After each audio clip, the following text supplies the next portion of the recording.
kami ay kakain na po ng agahan. Ang ulam po namin ay isdang tuyo. Tsaka po may tira po kaming ulam kagabi na sarsyado. Tsaka mayroon po akong kape dito. Sarap kumain ng agahan. Kinanay pala. Pero po si nanay? Yan kanin na. Kain po tayo. Yun, tulog pa rin. Sarap ng tuyo.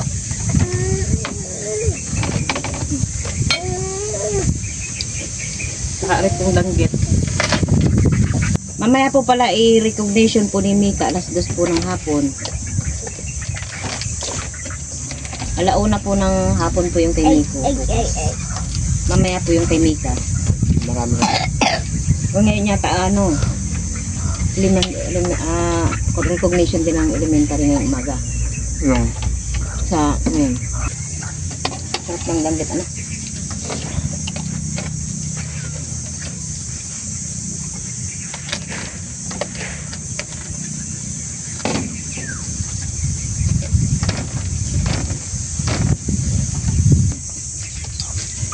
Dito ninyo may tato na.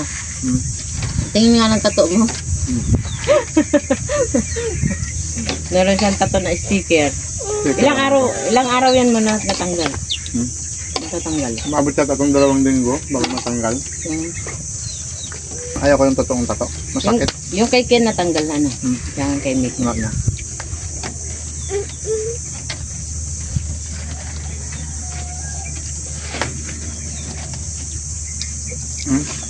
Saan saan pupunta? Paano kami dito? Totoy? Tapos ng dito si Reza, baka ko dito na. Dito mong gano'n si Reza? Rimso? Ay, panlamdiwan ng isang sila dito para pumakasa. Napasata. Reza. Hindi pa naman yun?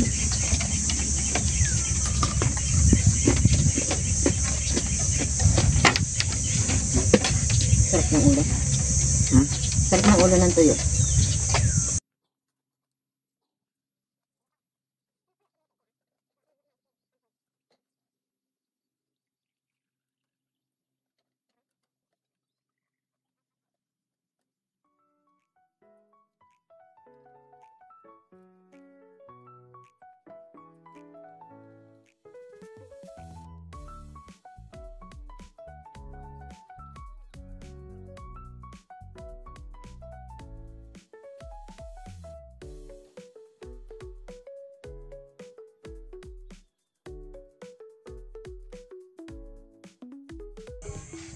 Dito po ay tinitirentasan ko na po si Mika para po mamaya okay na po yung buhok niya, hindi po kami magahol sa oras.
ayan po, okay na po yung buhok ni Mika. Mamaya na lang po may make-upan ko na lang po siya ng kaunti.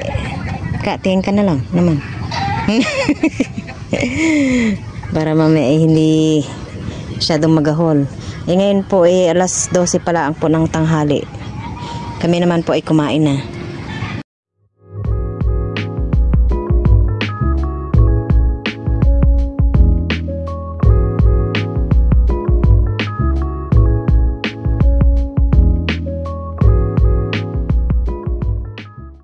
Ngayon po ay paalis na po kami, papunta na po kami sa eskwela na Mika. Bay, ready na yung ating tito ninyo. Oh, siyempre. Siya daw po yung sasabit kay Mika.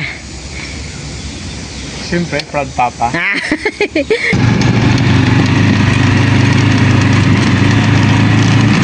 Proud papa.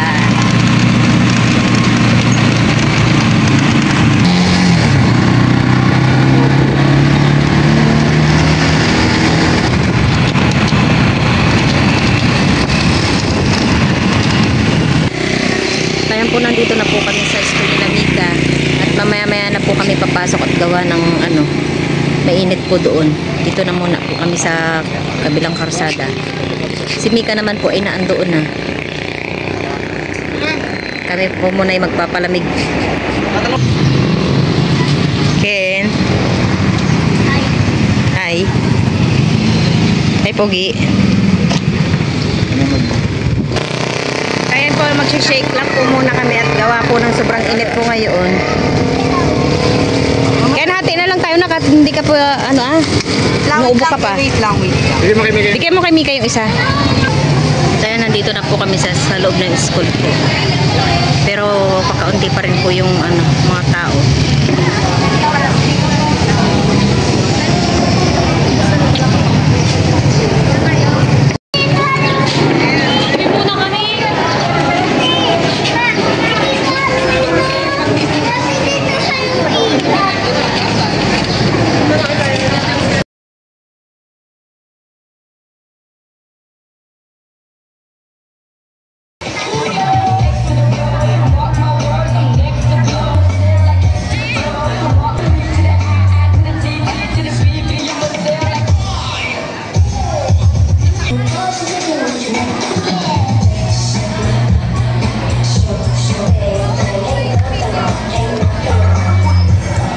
Habang tayo po ay naghihintay, ilang paalala lamang po. Pakiusap po sa lahat ng awardees at mga magulang, maaari na po tayong pumunta sa ating mga designated seats upang maayos sa atin ang ating daloy ng programa. Second, we encourage everyone to put their phones on silent mode to minimize distractions during the ceremony. 5.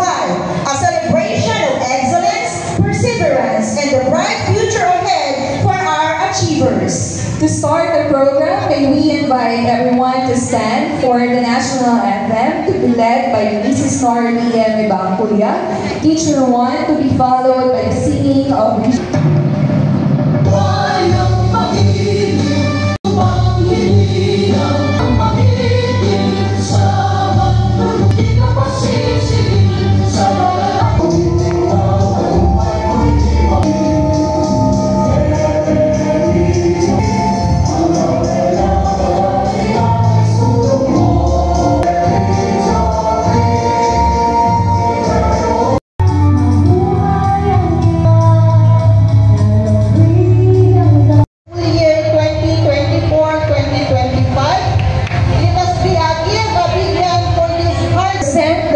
of academic achievers.